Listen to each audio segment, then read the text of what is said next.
तो दोस्तों स्वागत है आप लोगों का हमारे चैनल एसएससी डी मिस्ट्री पर। दोस्तों आज आपका यूपी पुलिस री एग्ज़ाम 2024 का 25 अगस्त का सेकेंड शिफ्ट का एग्ज़ाम ख़त्म हो गया है।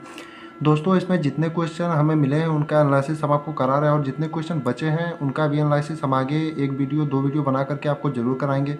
लेकिन अभी जितने क्वेश्चन हमारे पास हैं उतने का एनालिसिस हम आपको करा दें, क्योंकि आप मिला कर सकें कि आपने कितने क्वेश्चन सही किए और कितने क्वेश्चन गलत किए हैं। दोस्तों आप लोग वीडियो को लाइक करें और चैनल को सब्सक्राइब करें और अपने दोस्तों के साथ शेयर करना वीडियो को ना भूलें। आइए देखते हैं इसमें कौन कौन से क्वेश्चन हमें मिले हैं और कैसे आज के क्वेश्चन के लेवल थे और किस प्रकार से आपके। सबसे पहले हम हिंदी से शुरुआत करेंगे और देखेंगे कैसे कैसे क्वेश्चन आपके पूछे गए थे। आइए देखते हैं इसमें कौन से क्वेश्चन हैं। इसमें जो पहला क्वेश्चन है वो हेडमास्टर शब्द में कौन सा उपसर्ग का प्रयोग हुआ है, यानी हेड मास्टर। आप इसको जब अलग करेंगे हेड प्लस मास्टर, यानी हेड मास्टर में आपका कौन सा अलग करते ही आपको आगे ही पता चल जाएगा। मास्टर एक अलग शब्द होता है और हेड अलग शब्द हो जाएगा।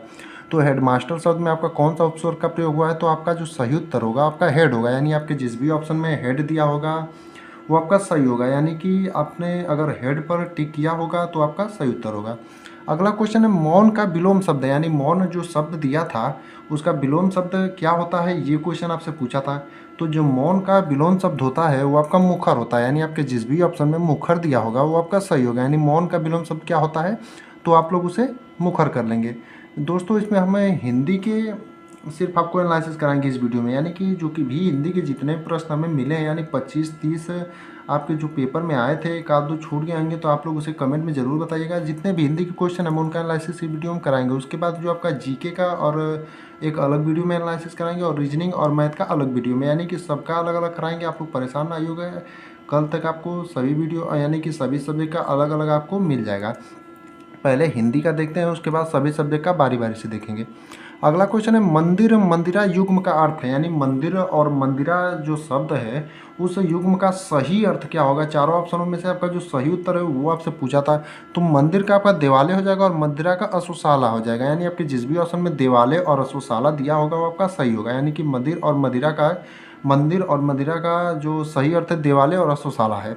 अगला क्वेश्चन है निम्न में से प्रेरणार्थक क्रिया, यानी जो चारों ऑप्शन दिए थे उसमें से आपसे पूछा था प्रेरणार्थक क्रिया इसमें से कौन सी है, यानी कि उन चारों ऑप्शनों में से चूज करना था आपको कि निम्न में से प्रेरणार्थक क्रिया कौन सी। तो आपका जगाना जो है वो आपका प्रेरणार्थक क्रिया हो जाएगी, यानी आपका जो सही उत्तर है जगाना, यानी आपके जिस भी ऑप्शन में जगाना दिया होगा वो आपकी प्रेरणार्थक क्रिया हो जाएगी। अगला क्वेश्चन पूछा था चरण कमल बंधु हरिराई में कौन सा अलंकार है, यानी आपका जो चरण कमल बंधु हरिराई है इस जो आपका ये वाक्य दिया है चरण कमल बंधु हरिराई के नाम से जो आपका दिया है इसमें कौन सा अलंकार है, ये क्वेश्चन आपसे पूछा था। तो इसमें आपका कौन सा अलंकार है, रूपक अलंकार है, यानी आपका जो सही उत्तर होगा रूपक अलंकार होगा। यानी चरण कमल बंधु हरिराई में आपका अलंकार कौन सा है, रूपक अलंकार। आपके जिस भी ऑप्शन में रूपक अलंकार दिया होगा वो आपका सही होगा। अब अगला क्वेश्चन है निम्न में से कौन सा शब्द गौ का अर्थ नहीं है, यानी आपको चार ऑप्शन दिए थे, चारों में से एक गलत चुनना था, यानी गौ का जो गलत होगा वही आपका सही उत्तर होगा। यानी कि निम्न में से कौन सा शब्द गौ का सही अर्थ नहीं है, यानी कि उसमें गज जो आपका दिया था वो गौ का अर्थ नहीं होता है। बाकी तीनों ऑप्शन जो दिए थे वो आपके गौ के अर्थ होते हैं, यानी जो आपके जिस भी ऑप्शन में गज दिया रहा होगा आपका वो सही होगा। अगला क्वेश्चन है प्रत्यंग किस समास का उदाहरण है, यानी प्रत्यंग जो है वो किस समास का उदाहरण है। तो आपका अव्ययी भाव, यानी आपके जिस भी ऑप्शन में अव्ययी भाव दिया होगा वो आपका सही उत्तर होगा। यानी प्रत्यंग जो है आपका किस समास का उदाहरण है, तो आप लोग उसे कर लेंगे अव्ययी भाव, यानी आपका जो सही उत्तर होगा वो अव्ययी भाव समास होगा। अगला क्वेश्चन पूछा था कल कानन कुंडल मोर पंखा उर्पे वनमाल विराजित है, इसमें कौन सा आपका अलंकार है, यानी कल कानन कुंडल मोर पंखा उर्पे वनमाल विराजित है, इसमें आपका कौन सा अलंकार है, ये क्वेश्चन आपसे पूछा था। तो इसमें जो आपका अलंकार होगा वो अनुप्रास होगा, यानी आपके जिस भी ऑप्शन में अनुप्रास अलंकार दिया होगा वो आपका सही उत्तर होगा। यानी कल कानन कुंडल मोर पंखा उर्पे वनमाल विराजित है, इसमें आपका अलंकार कौन सा होगा, अनुप्रास होगा। यानी आपका जो सही उत्तर है वो आपका कौन सा है, अनुप्रास अलंकार है।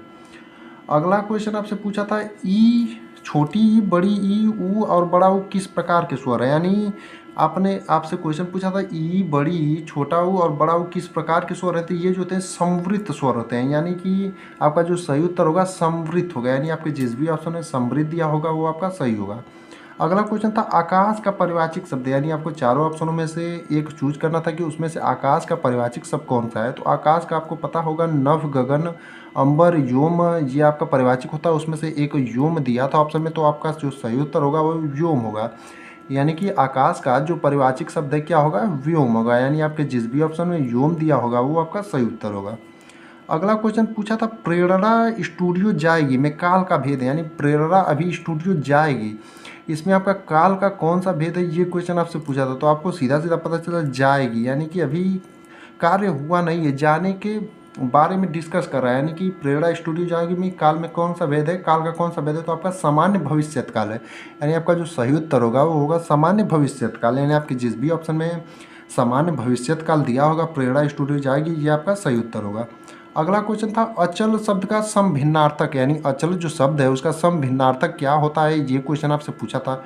तो जो अचल शब्द का समभिन्नार्थक होता है आपका पर्वत और स्थिर होता है। यानी आपका जो सही उत्तर होगा पर्वत और स्थिर होगा। यानी आपके जिस भी ऑप्शन में पर्वत और स्थिर दिया होगा वो अचल शब्द का समभिन्नार्थक होगा। यानी कि आपका सही उत्तर है पर्वत और स्थिर। अगला क्वेश्चन पूछा था यामा के रचयिता हैं, यानी यामा जो पुस्तक है इसकी रचयिता कौन है, ये क्वेश्चन आपसे पूछा था। यामा जो यानी कि इस क्वेश्चन में पूछा था यामा के रचयिता कौन है, तो आप सबको पता होना चाहिए कि यामा के रचयिता जो है महादेवी वर्मा जी। यानी आपका जो सही उत्तर होगा महादेवी वर्मा। आपके जिस भी ऑप्शन में महादेवी वर्मा दिया होगा वो आपका सही उत्तर होगा। अगला क्वेश्चन पूछा था अमित और आमित शब्द का शब्द युग्म का अर्थ है, यानी अमित और आमित जो शब्द युग्म है इसका सही अर्थ क्या होगा, ये क्वेश्चन आपसे पूछा था। तो अमित मतलब जिसकी कोई सीमा ना हो, यानी कि बहुत होता है, यानी बहुत मात्रा में। अमित मतलब होता है जिसकी कोई सीमा ना है, यानी बहुत मात्रा में हो, तो आपका बहुत हो जाएगा। और आमित मतलब होता है शत्रु, यानी जिसका मित्र ना हो, आमित इसे कहते हैं, शत्रु कहते हैं। जो जिसका वो मित्र ना हो यानी कि शत्रु हो। शब्द का अर्थ जो होगा अमित आमित का क्या होगा, बहुत और शत्रु हो जाएगा। यानी जो आपका सही उत्तर होगा बहुत और शत्रु हो जाएगा। यानी कि आपकी जिस भी ऑप्शन में बहुत और शत्रु दिया होगा वो आपका सही होगा। अगला क्वेश्चन आपसे पूछा निम्नलिखित में से कौन सा स्वर नहीं है, यानी कि आपको चारों ऑप्शनों में से कोई 3 स्वर थे और एक नहीं था, तो वो पूछा था निम्नलिखित में से कौन सा स्वर नहीं। तो आपका इया जो होता है वो आपका स्वर नहीं होता है, ये क्या होता है, व्यंजन होता है। और जो आपका सही उत्तर होगा क्या होगा, इया होगा। यानी आपके जिस भी ऑप्शन में इया दिया होगा वो आपका सही उत्तर होगा। यानी इया जो होता है स्वर नहीं होता है। अगला क्वेश्चन आपसे पूछा था आंशिक शब्द में प्रत्यय क्या है, यानी आंशिक शब्द में प्रत्यय क्या था, आपको पता चल गया होगा पढ़ने में इक है। यानी आंशिक शब्द में आपका सही प्रत्यय क्या होगा, इक होगा। यानी आपके जिस भी ऑप्शन में इक दिया होगा वो आपका सही उत्तर होगा। यानी आंशिक शब्द में कौन सा प्रत्यय है, तो इक है। 17वां क्वेश्चन है जिसकी तुलना ना किया जा सके के लिए एक शब्द, यानी वाक्यांश के लिए एक शब्द क्या होगा जिसकी तुलना ना किया जा सके, तो उसका जो सही उत्तर होगा अतुलनीय। यानी कि जिसकी तुलना ना किया जा सकता है किसी से उसे अतुलनीय कहते हैं। अगला क्वेश्चन है निम्न में से कौन सा शब्द स्त्रीलिंग है, यानी कि 3 ऑप्शन, आप 4 ऑप्शन दिए थे, चारों में से 3 ऑप्शन जो थे आपके पुल्लिंग थे और एक ऑप्शन जो है वो स्त्रीलिंग था। तो उसमें से पूछा था कौन सा ऑप्शन आपका स्त्रीलिंग है, तो आय जो होता है वो आपका स्त्रीलिंग होता है। यानी आपका जो सही उत्तर है वो आय है। यानी आपके जिस भी ऑप्शन में आय दिया होगा वो आपका सही उत्तर होगा। अगला क्वेश्चन पूछा निम्न में से कौन सा अर्धविराम चिन्ह है, यानी चारों ऑप्शनों में से आपको एक चूज करना था कौन सा अर्धविराम शब्द थे। ये जो चिन्ह होते हैं ऐसे करके आपका अर्धविराम होते हैं, यानी कि ऐसे करके जो आपका चिन्ह होगा वो अर्धविराम होगा। यानी आपके जिस भी ऑप्शन में ये चिन्ह बना होगा इस प्रकार से, जो ऐसे थोड़ा सा मान के चलिए ऐसे, वो आपका अर्धविराम होगा। यानी आपके जिस भी ऑप्शन में ये चिन्ह ऐसे बना होगा उसको आप अर्धविराम में लगा लेंगे। अगला क्वेश्चन पूछा था गौ शब्द का वचन पहचानिए। गौ आपका गाय के लिए प्रयुक्त हुआ था, एक वचन होगा। यानी कि गौ शब्द का वचन जो होगा आपका एक वचन होगा। यानी आपके जिस भी ऑप्शन में एक वचन दिया होगा वो आपका सही होगा। अगला क्वेश्चन है कमायनी के रचनाकर, यानी कमायनी जो किताब यानी कि है उसके रचनाकर कौन है, तो ये आप सबको पता होना चाहिए। कमायनी के रचनाकर कौन है, जयशंकर प्रसाद। यानी आपके जिस भी ऑप्शन में जयशंकर प्रसाद दिया होगा वो सही होगा। यानी कमायनी के आपके रचनाकर कौन है, जयशंकर प्रसाद, तो आपका सही उत्तर होगा जयशंकर प्रसाद। अगला क्वेश्चन पूछा था ज्ञानपीठ पुरस्कार किस भाषा से संबंधित है, यानी ज्ञानपीठ जो पुरस्कार है वो किस भाषा से संबंधित है। तो ज्ञानपीठ जो पुरस्कार है आपका संविधान की 8वीं अनुसूची में की सभी भाषाओं से, यानी संविधान की 8वीं अनुसूची में जितनी भाषाएं आती है ज्ञानपीठ पुरस्कार सबसे संबंधित है। यानी कि सही उत्तर जो होगा ज्ञान संविधान की 8वीं अनुसूची की सभी भाषाओं से। अगला क्वेश्चन है निम्न में से कौन सा शब्द तत्सम है, यानी सभी ऑप्शन आपको दिए थे उसमें से पूछा था निम्न में से कौन सा शब्द तत्सम है, ये क्वेश्चन आपसे पूछा था। तो जो निम्न में से तत्सम शब्द है वो आपका आसरा है। यानी आपका जो सही उत्तर होगा आसरा होगा। यानी आपके जिस भी ऑप्शन में आसरा दिया होगा वो आपका सही उत्तर होगा। अगला क्वेश्चन था अरे उसने तो कमाल कर दिया, माफ करिए उसने कमाल कर दिया वाक्य है, यानी कि इसमें विस्मयवाचक, यानी आपका जो सही उत्तर होगा विस्मयवाचक। अरे उसने तो कमाल कर दिया, आपको विस्मय का बोध पढ़ने पर ही पता चल जा रहा है विस्मयवाचक होगा। अगला क्वेश्चन पूछा था, श्याम को पुस्तक पढ़नी है यह किस वाच्य में, यानी श्याम को पुस्तक पढ़नी है ये कौन से वाच्य में है, ये क्वेश्चन आपसे पूछा था। तो ये कृत्यवाच्य में, यानी ये आपका जो सही उत्तर होगा कृत्यवाच्य। इसमें हमने हिंदी के सभी क्वेश्चन बता दिए जितने हमें मिले थे। बाकी जो भी हिंदी के क्वेश्चन बच रहे हैं आप लोग कमेंट में उसे जरूर बताइएगा, जिससे का एनालिसिस हम करा पाएँ। बाकी अन्य सब्जेक्टों का एनालिसिस हम आपको आगे वीडियो बना करके जरूर कराएंगे।